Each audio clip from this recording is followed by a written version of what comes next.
Good morning વિદ્યાર્થીઓ, કેમ છો? મજામાં ને? ઓકે, તો ઘણા સમય પછી આજે આપણે મળ્યા છે ગુજરાતીના ટ્યુટોરિયલમાં. તો આજે આપણે માત્રા શીખવાની છે. કઈ માત્રા? નાની ઈ અને મોટી ઈ, એટલે કે હ્રસ્વ ઈ અને દીર્ઘ ઈ. તો અત્યાર સુધી આપણે શું ભણ્યા છે તમને ખ્યાલ છે જ, બરાબર? અત્યાર સુધી આપણે અની માત્રા અને આની માત્રા ભણ્યા, બરાબર? ત્યાર પછી આપણે જે પુસ્તક છે એમાં પાઠ 1 અને પાઠ 2 આટલું આપણે ભણી ચૂક્યા છે, બરાબર? તો આજે આપણે ઈ ની માત્રા શરૂ કરવાના છે. આપણે આ બંને માત્રા એક સાથે ભણીશું જેથી તમને વધારે ખ્યાલ આવે અથવા તો તમે વ્યવસ્થિત રીતે એને સમજી શકો, બરાબર? જેમ કે ઈ અને હ્રસ્વ ઈ અને દીર્ઘ ઈ સાથે ભણીશું અને હ્રસ્વ ઉ અને દીર્ઘ ઉ સાથે ભણીશું, બરાબર? તો ચાલો આપણે શરૂઆત કરીએ. તો અહીં મેં બંને માત્રા લખી દીધી છે. હવે તમને એના વિશે થોડી વાત કરી દઉં. આ જે છે એને હ્રસ્વ ઈ એટલે કે નાની ઈ કહેવાય અને આ જે છે એને દીર્ઘ ઈ એટલે કે મોટી ઈ કહેવાય, બરાબર? એની આ નિશાની છે કે શબ્દમાં અક્ષરમાં એ કેવી રીતે લાગે છે તેનું આ ચિહ્ન છે અને મોટી ઈ નું ચિહ્ન આવું છે, બરાબર? એને કહેવાય દીર્ઘ ઈ. ઓકે, તો આ એનું ચિહ્ન છે. આ બે વસ્તુ યાદ રહે તમને. આને નાની ઈ કહેવાય અને મોટી ઈ કહેવાય. નાની ઈ નું ચિહ્ન આવું છે અને મોટી ઈ નું આવું છે. બીજી વસ્તુ, આ નાની ઈ છે એ બોલવામાં ભાર થોડો ઓછો આપવો પડે, જ્યારે મોટી ઈને બોલવામાં ભાર થોડો વધારે આપવો પડે, બરાબર? તો આ એનામાં ડિફરન્સ છે, બરાબર? આ બંનેમાં. બીજી વસ્તુ, જે ઈ ની માત્રા છે એને હ્રસ્વ, બરાબર? અને હ્રસ્વ કહીએ છીએ આપણે, બરાબર? અને આને કહીએ છીએ દીર્ઘ. દીર્ઘ એટલે મોટું અને હ્રસ્વ એટલે નાનું, બરાબર? તો નાની ઈ અને મોટી ઈ. હવે આપણે એને બોલતા શીખીશું, બરાબર? કેવી રીતે? તો પહેલા તો હું એકવાર બોલી જાઉં છું, પછી તમને ફરીથી હું રિપીટ કરાવડાવીશ, બરાબર?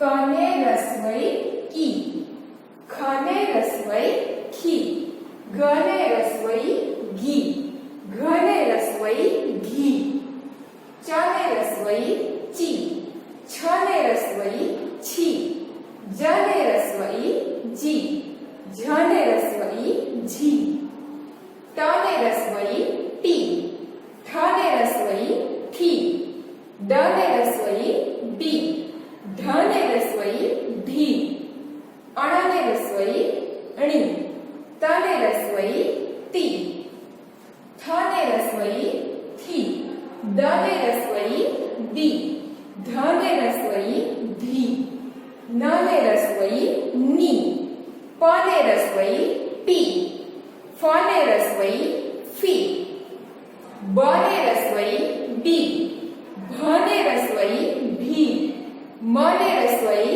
મી, યને રસવઈ યી, રને રસવઈ રી, લને રસવઈ લી, વને રસવઈ વી, શને રસવઈ શી, શને રસવઈ શી, સને રસવઈ સી, હને રસવઈ હી, અડને રસવઈ અડી, ક્ષને રસવઈ ક્ષી, ત્રને રસવઈ ત્રી, જ્ઞને રસવઈ જ્ઞી અને શ્રને રસવઈ શ્રી. હવે જ્યારે આની માત્રા આપણે ભણ્યા હતા ત્યારે થોડી જગ્યા પર મેં તમને ધ્યાન રાખવાની બાબતો કહી હતી, બરાબર? જેમ કે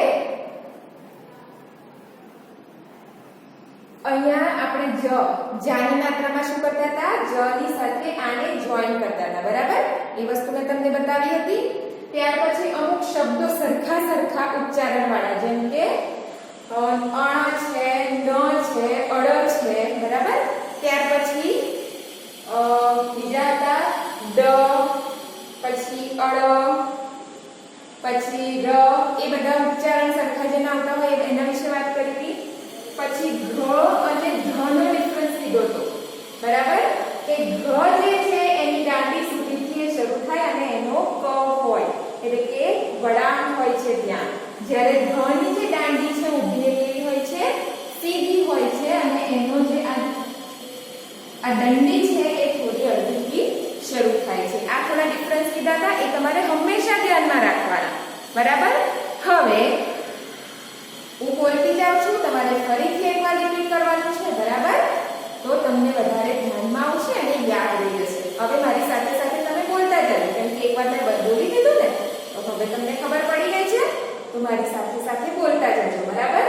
કને રસવઈ કી, ખને રસવઈ ખી, ગને રસવઈ કી, ઘને રસવઈ ઘી, ચને રસવઈ જી, છને રસવઈ છી, જને રસવઈ જી, ઝને રસવઈ જી, ટને રસવઈ ટી, ઠને રસવઈ ઠી, ડને રસવઈ ડી, ઢને રસવઈ ઢી, અણને રસવઈ અણી, તને રસવઈ તી, થને રસવઈ થી, દને રસવઈ દી, ધને રસવઈ ધી, નને રસવઈ ની, પને રસવઈ પી, ફને રસવઈ ફી. બધા બોલો છો ને મારી સાથે? હા, બોલતા જજો, નહીં તો આવડે નહીં. આપણે શીખવાનું છે. બને રસવઈ બી, ભને રસવઈ ભી, મને રસવઈ મી, યને રસવઈ યી, રને રસવઈ રી, લને રસવઈ લી, વને રસવઈ વી, શને રસવઈ શી, શને રસવઈ શી, સને રસવઈ સી, હને રસવઈ હી, અળને રસવઈ અળી, ક્ષને રસવઈ ક્ષી, ત્રને રસવઈ ત્રી, જ્ઞને રસવઈ જ્ઞી, શ્રને રસવઈ શ્રી. બરાબર? હવે મેં તો તમને એકવાર બોલાવડાવ્યું, બીજી વાર રિપીટ કરાવડાવ્યું. હવે તમારે વારે ઘડીએ ઘરે બોલતા રહેવાનું. બરાબર? તો તમને માત્રા કેવી રીતે બોલાય એ ખબર પડી જાય. હવે આપણે દીર્ઘ ઈ ની વાત કરીશું. બરાબર? દીર્ઘ ઈ એટલે કે મોટી ઈ ની માત્રા. હવે ક ને દીર્ઘ ઈ કી. બરાબર? કેવી રીતે બોલાશે? દીર્ઘ ઈ. બરાબર? ખ ને દીર્ઘ ઈ કી ખી, ગ ને દીર્ઘ ઈ કી, ઘ ને દીર્ઘ ઈ ઘી, ચ ને દીર્ઘ ઈ ચી, છ ને દીર્ઘ ઈ છી, જ ને દીર્ઘ ઈ જી, ઝ ને દીર્ઘ ઈ જી, ટ ને દીર્ઘ ઈ ટી, ઠ ને દીર્ઘ ઈ ઠી, ડ ને દીર્ઘ ઈ ડી, ધ ને દીર્ઘ ઈ ઢી, અણ ને દીર્ઘ ઈ અણી, ત ને દીર્ઘ ઈ તી, થ ને દીર્ઘ ઈ થી, દ ને દીર્ઘ ઈ દી, ધ ને દીર્ઘ ઈ ધી, ન ને દીર્ઘ ઈ ની, પ ને દીર્ઘ ઈ પી, ફ ને દીર્ઘ ઈ ફી, બ ને દીર્ઘ ઈ બી, ભ ને દીર્ઘ ઈ ભી, મ ને દીર્ઘ ઈ મી, ય ને દીર્ઘ ઈ યી, ર ને દીર્ઘ ઈ રી, લ ને દીર્ઘ ઈ લી, વ ને દીર્ઘ ઈ વી, શ ને દીર્ઘ ઈ શી, શ ને દીર્ઘ ઈ શી, સ ને દીર્ઘ ઈ સી, હ ને દીર્ઘ ઈ હી, અળ ને દીર્ઘ ઈ અળી, ક્ષ ને દીર્ઘ ઈ ક્ષી, ત્ર ને દીર્ઘ ઈ ત્રી, જ્ઞ ને દીર્ઘ ઈ જ્ઞી અને શ્ર ને દીર્ઘ ઈ શ્રી. ઓકે? હવે ફરીથી એકવાર રિપીટ કરવાનું છે તમારે. હું બોલતી જઈશ, તમારે મારી સાથે સાથે રિપીટ કરવાનું. બરાબર? હું બોલીને આગળ કહું. તમને ખ્યાલ આવી ગયો છે કેવી રીતે બોલવાનું? ક ને દીર્ઘ ઈ કી, ખ ને દીર્ઘ ઈ ખી, ગ ને દીર્ઘ ઈ ગી, ઘ ને દીર્ઘ ઈ ઘી, ચ ને દીર્ઘ ઈ ચી, છ ને દીર્ઘ ઈ છી, જ ને દીર્ઘ ઈ જી, ઝ ને દીર્ઘ ઈ જી, ટ ને દીર્ઘ ઈ ટી, ઠ ને દીર્ઘ ઈ ઠી, ડ ને દીર્ઘ ઈ ડી, ઢ ને દીર્ઘ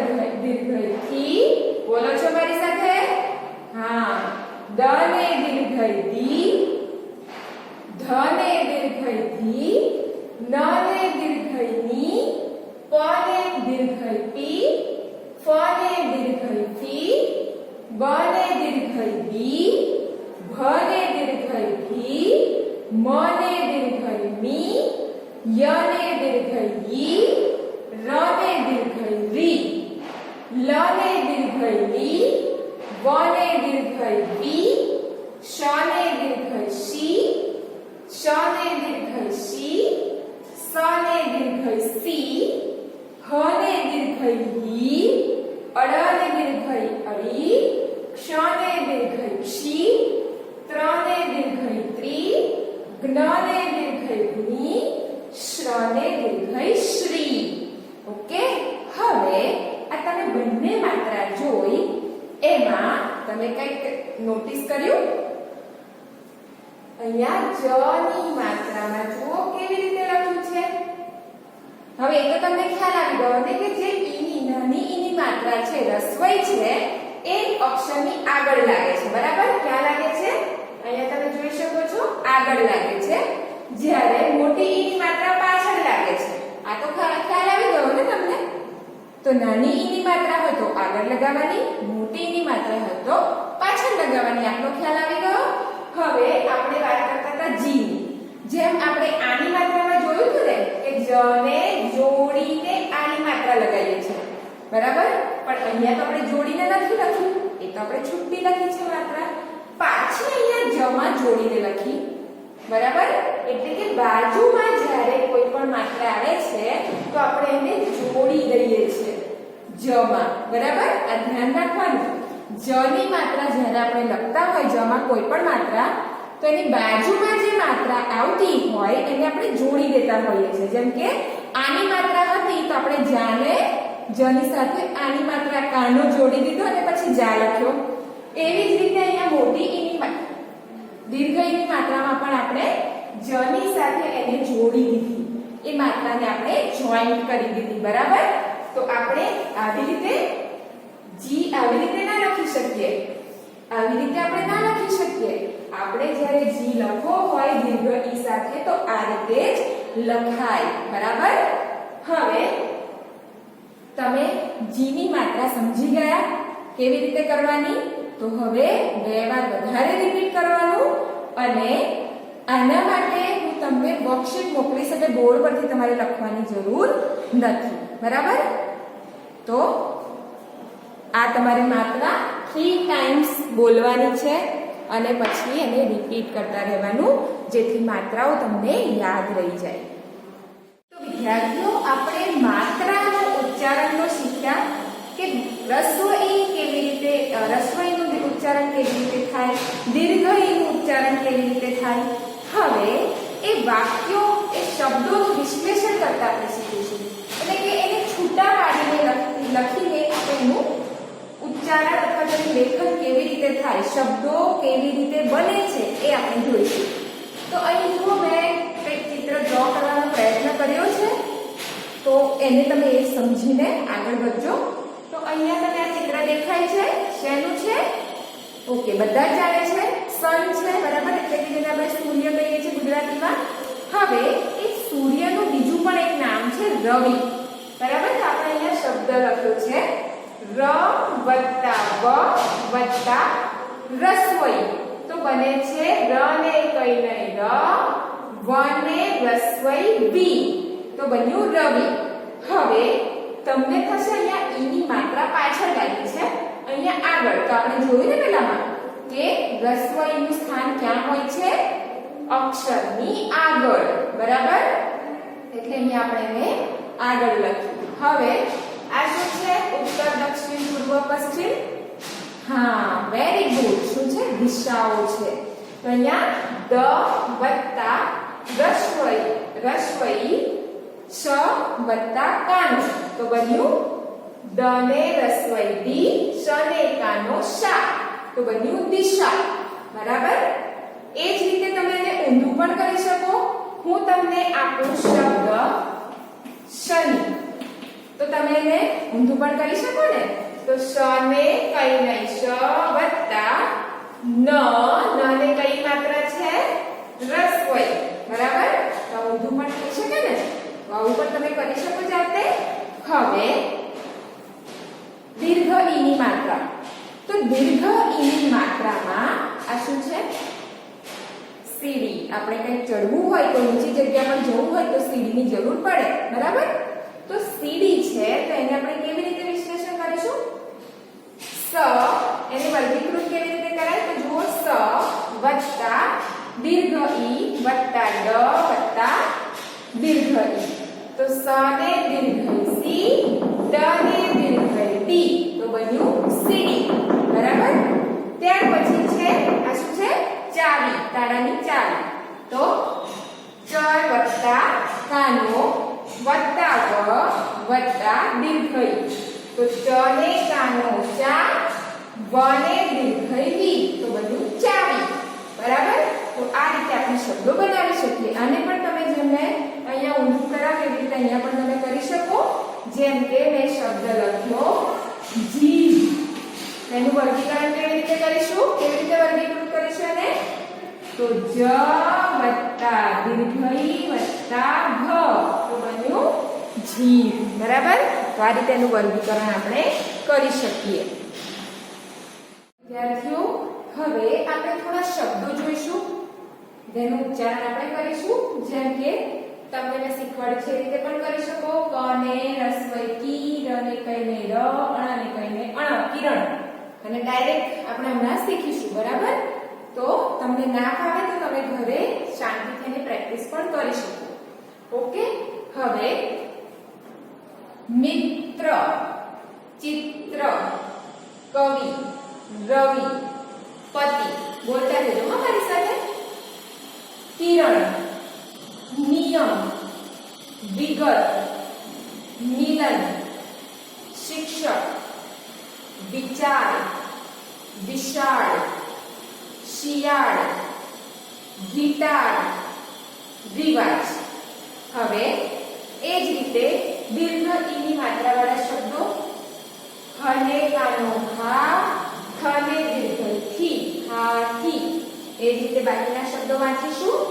માછલી, માછલી, ચકલી, બકરી, ટપાલી, કાકડી, ગાડી, નાની, દાદી, બારી, પાણી, ધરતી અને સસલી, બરાબર? આ રીતે આપણે શબ્દોનું ઉચ્ચારણ કરીશું.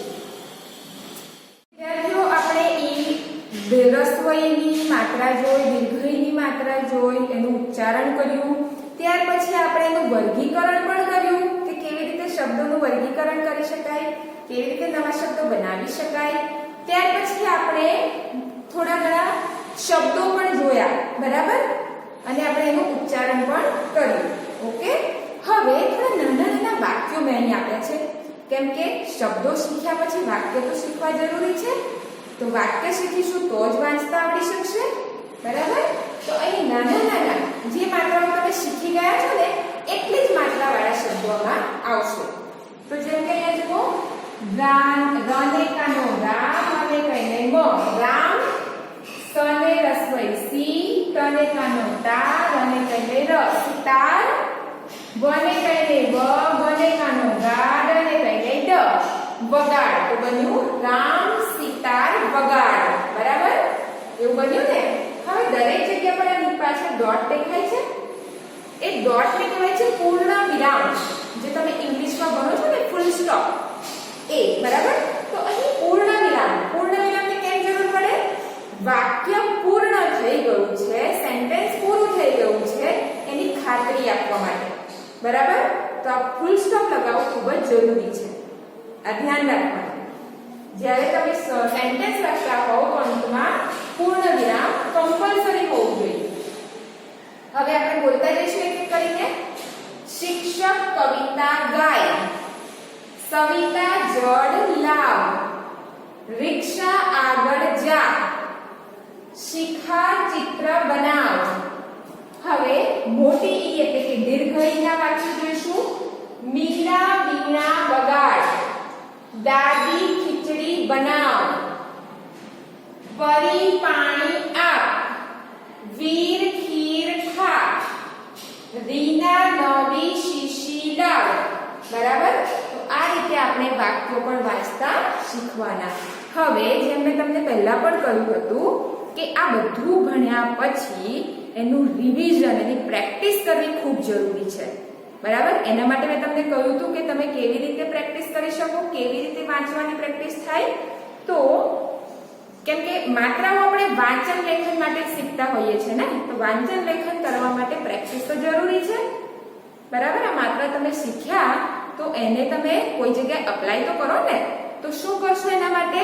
તો મેં તમને પહેલા કહ્યું હતું, તમારા ઘરમાં જેટલી પણ બાની પૂજાની બુક હોય કે દીદીની ભણવાની બુક હોય કે પછી પપ્પાની કોઈ વાંચવાની બુક હોય કે ઘરમાં આવતું ન્યૂઝપેપર હોય, જે ગુજરાતીની બુક મળે, જ્યાં ગુજરાતી વાંચન મળે ત્યાં તમારે શબ્દો વાંચવાના. જેટલી માત્રા તમે શીખ્યા હોય એટલી, આપણે વધારે નથી કરવું. બરાબર? એટલા શબ્દો તમને વાંચતા આવડી જવા જોઈએ. તમારા ઘરમાં ન્યૂઝપેપર આવ્યું, એમાં કદાચ ગુજરાત સમાચાર આવતું હોય તો ગુજરાત કદાચ તમે વાંચતા ના આવડે, પણ સમાચાર એમાં તો અને આની માત્રા છે તો એટલું તો આવડે ને. તો એવી રીતે જેટલા શબ્દો તમને વાંચતા આવડે એટલા શબ્દો તમારે વાંચવાના. તમને વધારે વાંચવાની કે વધારે ક્યુરિયોસિટી હોય તો તમે મમ્મી પપ્પા, દાદા દાદી, મોટા ભાઈ બહેન જે હોય એમની મદદ લઈને પણ તમે વાંચી શકો છો. બરાબર? તો પ્રેક્ટિસ બહુ જરૂરી છે. કોઈ પણ વસ્તુ હોય, મેથ્સમાં તમે સમ મેડમ શીખવાડે પછી પ્રેક્ટિસ ના કરો તો શું થાય? તમને જે મેથડ છે એ આવડશે નહીં? આવડે. તમારે પ્રેક્ટિસ કરવી પડશે. તો એ જ રીતે તમારે જો વાંચતા શીખવું હોય તો એની પ્રેક્ટિસ ખૂબ જ જરૂરી છે. વાંચતા ત્યારે જ તમે શીખી શકશો જ્યારે તમે પ્રેક્ટિસ કરશો. બરાબર? તો પ્રેક્ટિસ કરતા રહેજો અને વારંવાર વિડીયો જોઈને, જો તમને કોઈ પણ ડાઉટ લાગે તો વારંવાર વિડીયો જુઓ અને ધ્યાન રાખો કે કઈ જગ્યા પર મેં શું કહ્યું છે. બરાબર? અને ધ્યાન રાખવાનું કે મારે વાંચતી વખતે આ જગ્યા પર કરેક્શનની જરૂર છે અથવા તો અહીંયા મારે સમજવાની જરૂર છે. બરાબર?